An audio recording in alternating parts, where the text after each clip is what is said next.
Hey folks, welcome back. My name is Aaron, and this is Major History. Okay, alright, I have a lot to say. It's been a little while since I've posted, and I understand that's a problem with the YouTube algorithm, okay? I've been busy, alright? I've been, doing exams, and I have a job. Shout out to my job. Gives me money, unlike YouTube. This is a passion project. I'm not making money.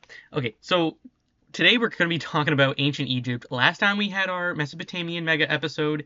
This is the ancient Egyptian mega episode, okay? We're going to be going from the Old Kingdom all the way up to the New Kingdom. I have my notes here, so hopefully it should go smoothly, but it probably won't, okay? So this is actually one of the small instances in which my world civilization and Western civilization courses come together to make a big whole video by themselves. And that is this one. So let's get right into it, huh? The geographical setting. We'll talk about that and how it relates to the Egyptian worldview, just like in Mesopotamia.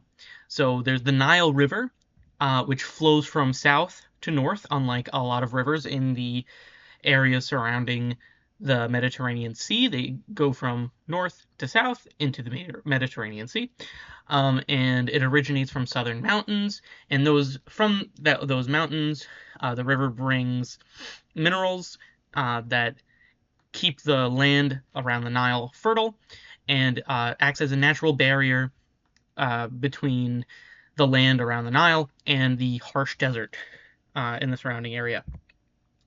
And the river floods predictably, and yeah, so there's that. And then there's southern winds in the area, which means that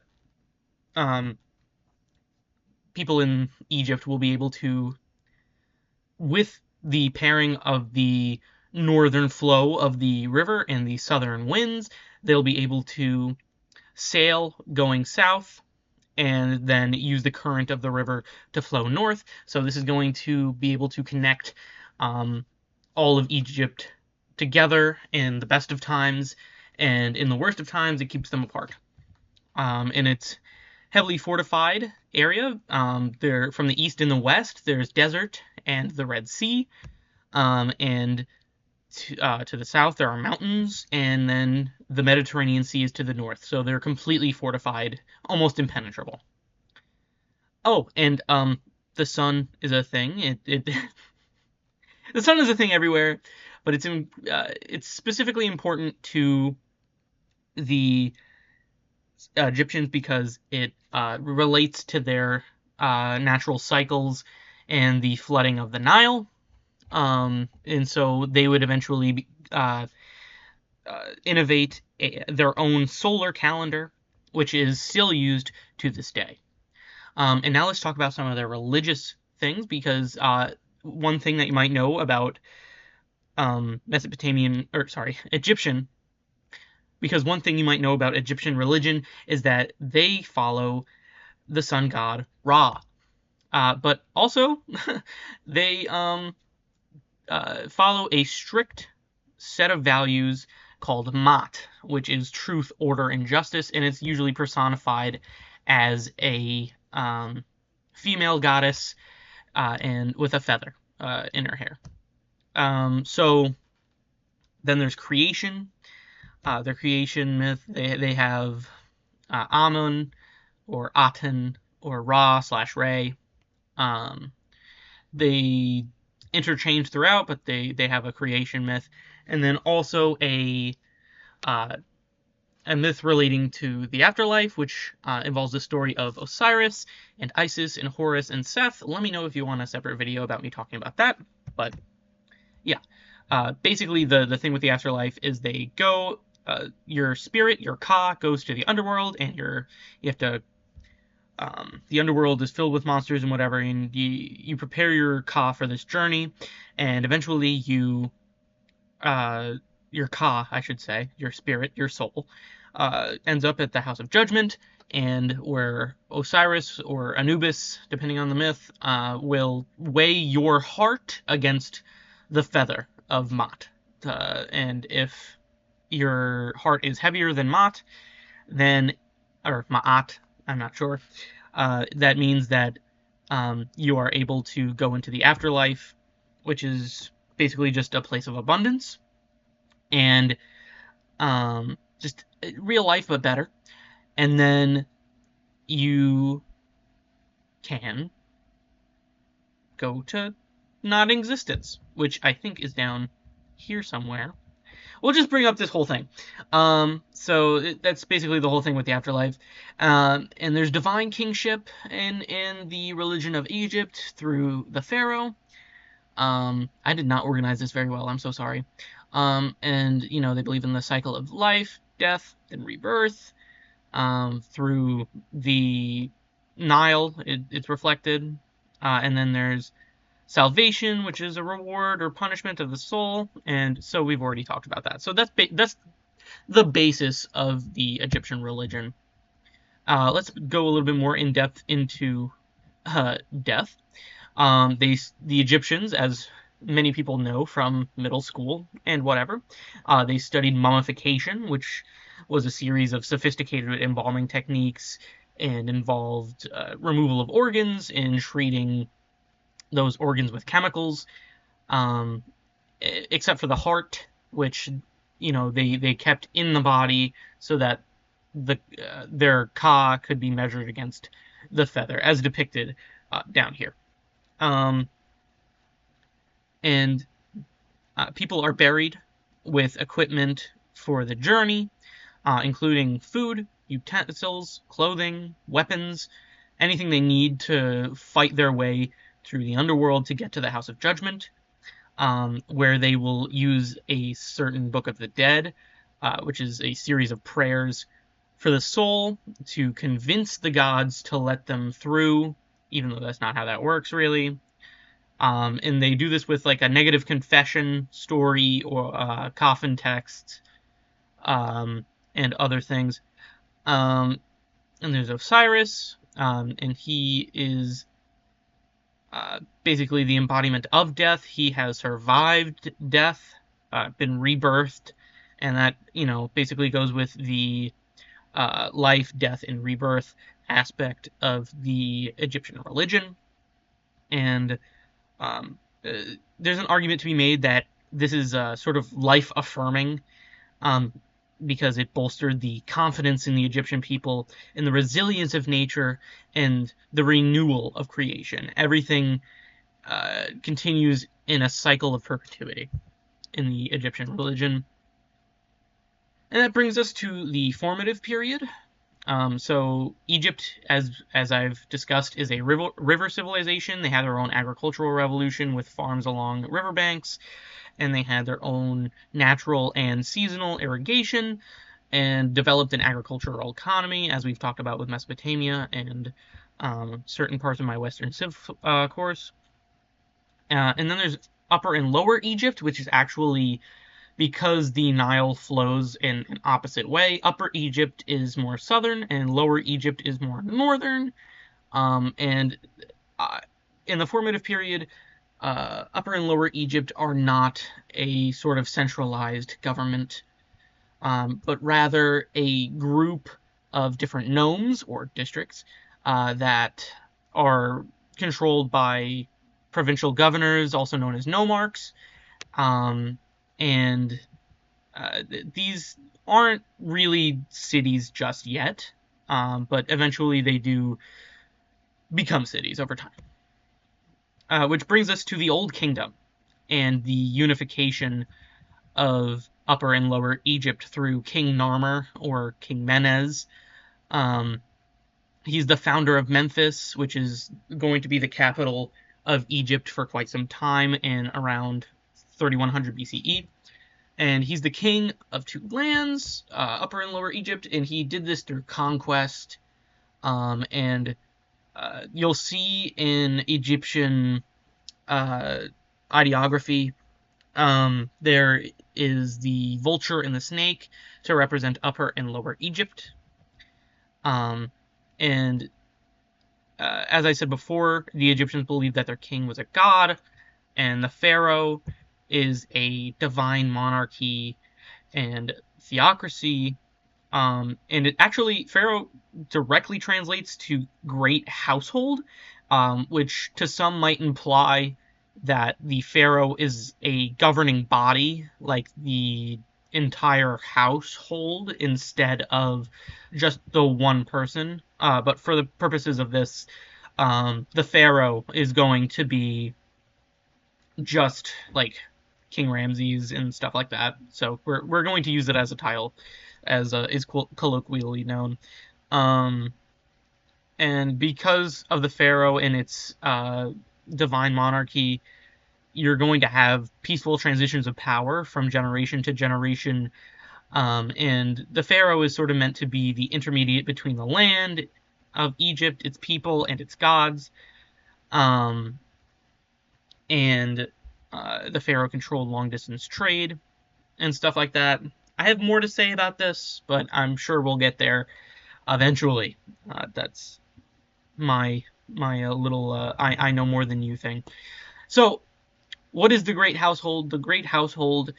Um, Here's the hierarchy. I made this on the bottom, on the right side of your screen here. So we have the pharaoh, the grand vizier, nomarchs. Oh, sorry. The grand vizier is more of like a prime minister role to the queen or whatever. And he's also a treasurer, a tax collector. He's the chief of the fields. And then there's nomarchs, who are sort of like representatives of the pharaoh. They um, basically exact the king's rule. And then you have and then you basically have a caste of scribes, and they have the ability to write, and they basically study their entire lives to learn how to write. And because of this, they're a little bit more well off, and you'll eventually get a scribal class. And then below them, but above commoners just a little bit, are farmers, artisans, and merchants. And then below them is slaves.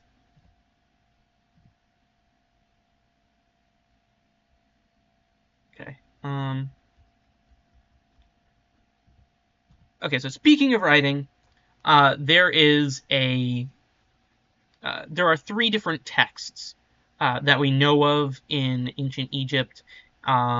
One of them is hieroglyphics, which is just picture-based, and then there's hieratic, which is more like a script where Egyptians would sort of like take notes with and whatever to like do stuff more quickly. And then demotic, I think, is more of what Egyptian writing would look like today. I'm pretty sure. I could be wrong, and I'm really sorry. And we've actually been able to transcribe what hieroglyphics are because of the Rosetta Stone, which was discovered and translated by Pierre-Francois Xavier Boucard. I know I said Xavier wrong. I'm sorry. Probably Javier.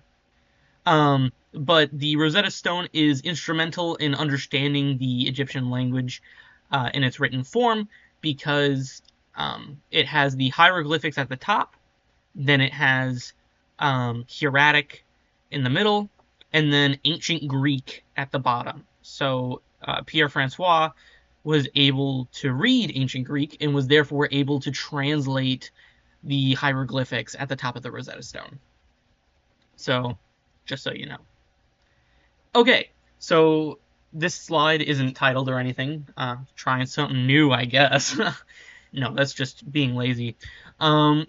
So next there's the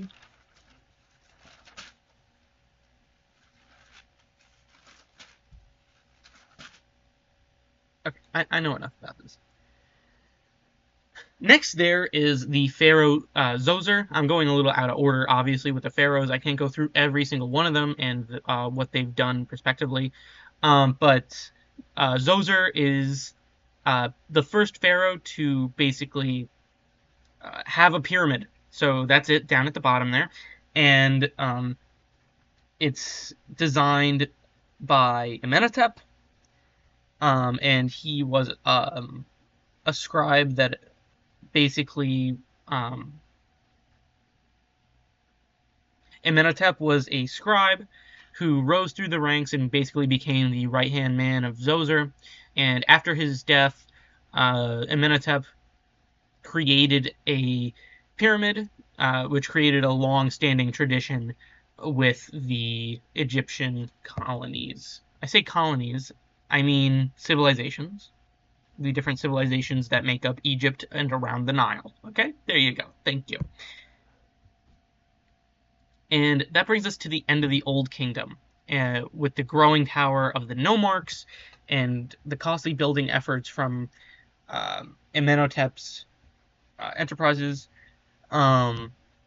This led to overtaxing and channeling resources over to Memphis, increased shortages and resentment from the gnomes. Also, climatic changes in the time led to famine and the formation of smaller states in Nubia, which had better organization, equipment, and they would basically restrict Egyptian access to precious metal deposits, and that crippled the Egyptian economy.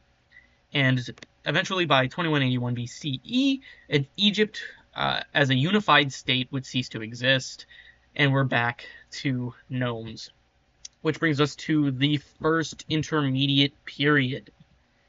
This is a time between unifications, and there's going to be several intermediate periods throughout Egyptian history, but we're just going to be talking about two of them today. So there was a redistribution of power, which meant there were new opportunities for more people in Egypt. Wealth was more equally distributed, and access to education and personal advancement was now possible for more people. And these resources that were previously monopolized by Memphis now belonged to the gnomes. And this led to more rapid dispersal of goods, such as art, luxuries, and elaborate rites for the dead, that were also now more accessible to more people. Along with all of this, there was also violence and chaos and uncertainty of the future, and therefore the intermediate period is more so seen as a problem than anything. Which brings me to the Middle Kingdom. Reunification by Mentuhotep the second, and he conquered Lower Egypt and reestablished central government in what is now in Thebes.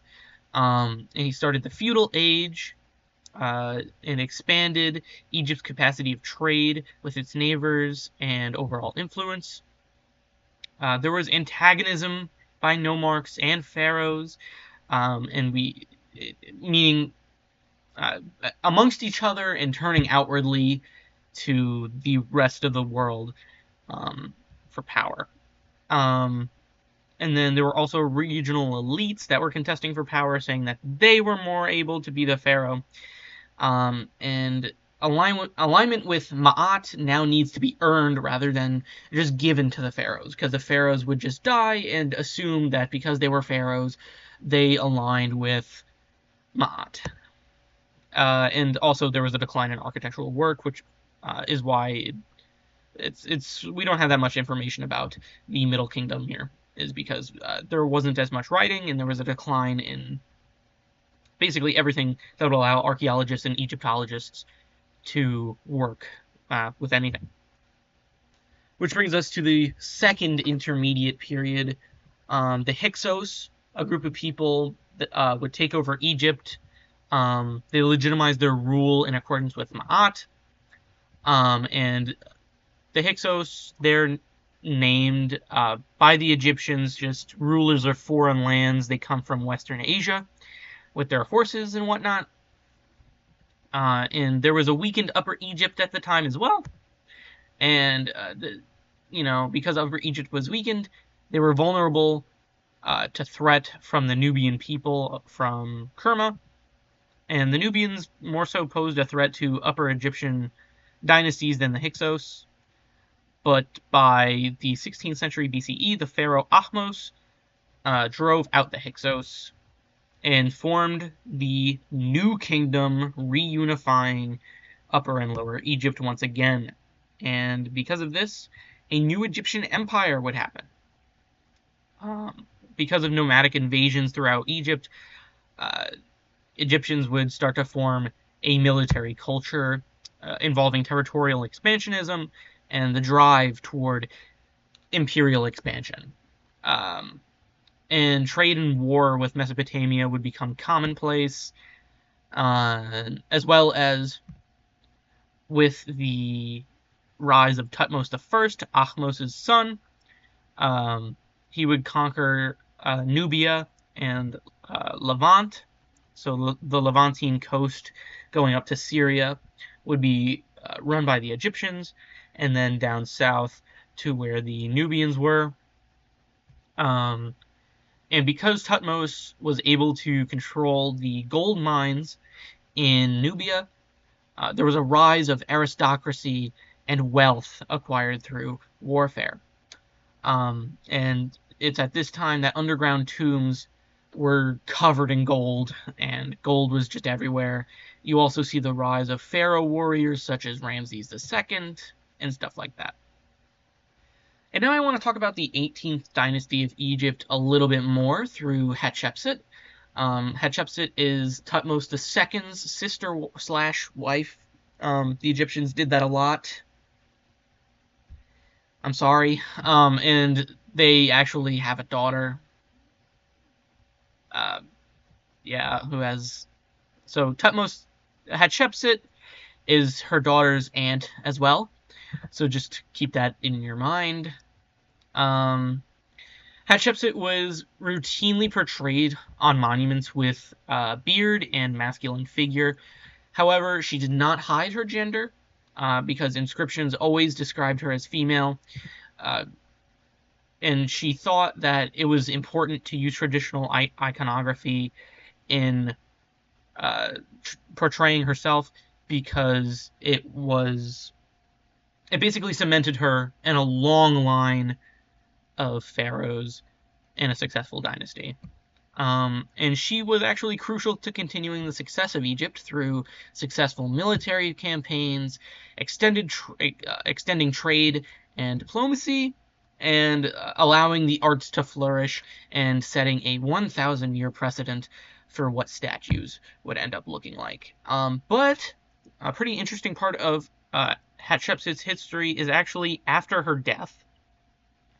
Her nephew slash stepson Amenhotep II had actually tried to erase Hatshepsut from history altogether, which is why you have vandalized sculptures as well as partially destroyed sculptures like the one you see here. Why is that? It's probably to get rid of the validity of Neferuri's line, or Neferir, I don't know. Try to get rid of the legitimacy of Neferir's line of succession, if I were to guess. Okay, so that brings us to some religious and political changes. There were grand tombs and temples being created to honor the gods.